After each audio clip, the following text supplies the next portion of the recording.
Pourquoi l'Europe est-elle comme elle est? Alors, je voudrais tout d'abord remercier donc les organisateurs de cette réunion qui renoue, je crois, avec ce que l'université en général et l'université française en particulier ont de meilleur, c'est-à-dire la faculté de raisonner et de réfléchir sans œillères. Et ça, c'est très important. C'est très important parce que les idées que je développe, certains d'entre vous peut-être les connaissent, sont des idées qui sont considérées comme iconoclastes, peut-être même hétérodoxes, dans la situation française actuelle. J'ouvre un débat qui, en fait, est interdit d'antenne, interdit de médias, de radio, de télévision, de tous les grands médias de masse interdisent ce débat. Et donc, en réalité, eh bien, je crois que cette conférence ici à Montpellier, ça me fait penser, j'en parlais tout à l'heure en déjeunant, au fait que l'université de Montpellier est l'une des plus vieilles universités d'Europe, je crois, en tout cas de France, en matière de droit. Et je pense que c'est renoué un peu avec l'esprit du Moyen-Âge, c'est-à-dire l'esprit des Lumières contre le dogme.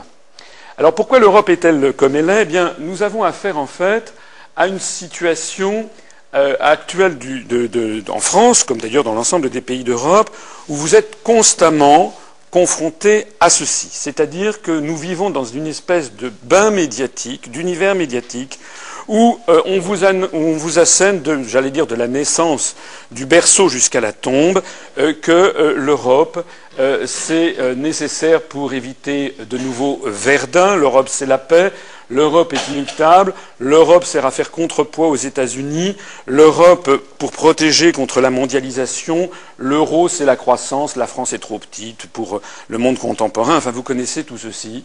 Ça, c'est l'univers médiatique dans lequel nous sommes et sur lequel je pense qu'il convient de s'interroger maintenant. La première chose que je voudrais regarder avec vous, c'est d'abord faire un petit rappel. Un petit rappel parce que les Français sont en fait assez, comment dirais-je, ne connaissent pas quels sont les pouvoirs qui ont été dévolus à l'Europe. On a procédé au cours des 30 dernières années, ou plus exactement des 54 dernières années, depuis le traité de Rome du 25 mars 1957, on a procédé à ce que l'on appelle des transferts de souveraineté. Et en réalité, les gens ne savent pas très bien ce que ça veut dire un transfert de souveraineté. Un transfert de souveraineté, ça veut dire tout simplement qu'on vous a pris votre pouvoir, le pouvoir collectif que nous avions, pour le donner à une entité. C'est quelque chose de pas tout à fait banal. Si je prends un transfert de souveraineté, par exemple, à monsieur, ça veut dire, s'il m'accorde le transfert de souveraineté sur la gestion de son compte bancaire, ça veut dire que désormais, c'est moi qui gérerai son compte, qui déciderai des dépenses et des recettes, et ce n'est plus lui. C'est quand même quelque chose de très important, un transfert de souveraineté. C'est en fait une cession d'un pouvoir souverain. Et transfert de souveraineté qui prétend être irréversible et inéluctable. Nous avons affaire ici à un grand secret qu'a révélé ce monsieur, parmi bien d'autres, mais je l'ai cité, il est mort il y a quelques semaines d'ailleurs, il s'agissait de monsieur Tommaso Padoa-Schioppa. Vous ne le connaissez pas, puisque nous sommes dans un univers où il paraît qu'on est tous européens, mais tout le monde se fiche éperdument de ce qui se passe en dehors de France.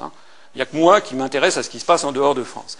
Monsieur Padoa-Schioppa, c'est un Italien qui a eu beaucoup de diplômes. Il a été diplômé du Massachusetts Institute of Technology, du MIT, de l'université américaine de Harvard.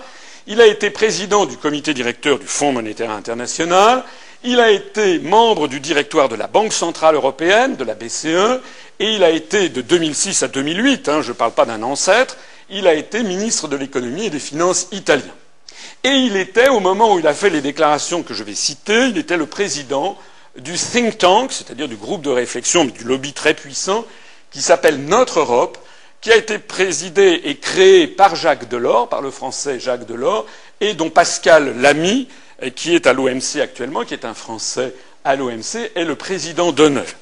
Donc il s'agit d'un des très grands responsables européistes. Vous ne le connaissez pas forcément, mais dans le milieu européiste, c'est quelqu'un de tout à fait important.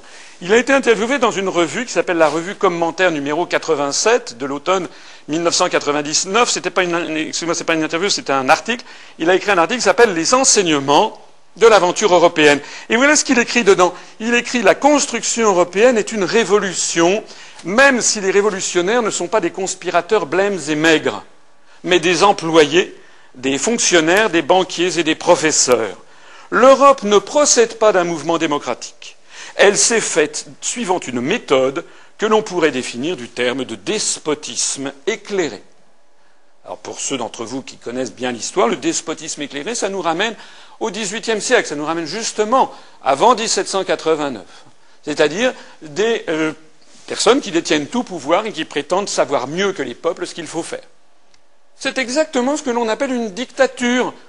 Hein, les anciens, sous l'Antiquité, une dictature, c'était des gens qui dictaient la politique. Quand il y avait un danger pour la patrie, hein, que ce soit à Athènes ou à Syracuse, on se tournait vers un dictateur qui était un expert, qui savait mieux que les peuples ce qu'il fallait faire. Et nous en sommes là. Nous en sommes ici avec donc le traité, avec le despotisme éclairé. Alors ceci, cette déclaration d'un homme qui sait de quoi il retourne, jette un regard, permet de jeter un regard sévère et en tout cas jette une lumière crue sur le traité, sur l'Union européenne dans sa version découlant du traité de Lisbonne, puisque l'article 1 bis, donc qui est tout à fait en tête du traité qui nous dirige, qui nous gouverne au niveau européen, est fondé, et c'est écrit ceci, l'Union est fondée sur les valeurs de respect de la dignité humaine, de liberté, de démocratie, d'égalité de l'état de droit, ainsi que de respect des droits de l'homme. Donc vous voyez qu'on écrit dans le traité que l'Union est fondée sur les valeurs de liberté et de démocratie, mais que les insiders, comme on dirait en américain, c'est-à-dire ceux qui connaissent, ceux qui sont de l'autre côté, ceux qui pilotent l'affaire, avouent discrètement qu'en réalité c'est du despotisme éclairé. Donc l'Europe c'est du despotisme éclairé. Ça veut dire quoi? Ça veut dire que le traité sur l'Union européenne ressemble furieusement à la constitution de l'Union des républiques socialistes soviétiques, où l'on présentait l'URSS comme un modèle de démocratie, et tout le monde, en dehors de l'URSS, tout le monde savait à quoi s'en tenir. C'est-à-dire que nous sommes face à des traités, à des textes dont le vocabulaire même est truqué. Le vocabulaire est mensonger. De la même façon que les gens qui sourient quand je dis que l'UMP ou le Parti socialiste sont inconstitutionnels parce qu'ils ne respectent pas la souveraineté nationale. La seule réaction que les gens m'opposent, c'est sourire. Mais qu'est-ce que c'est que ce sourire? Les mots ont-ils un sens ou n'en ont-ils pas?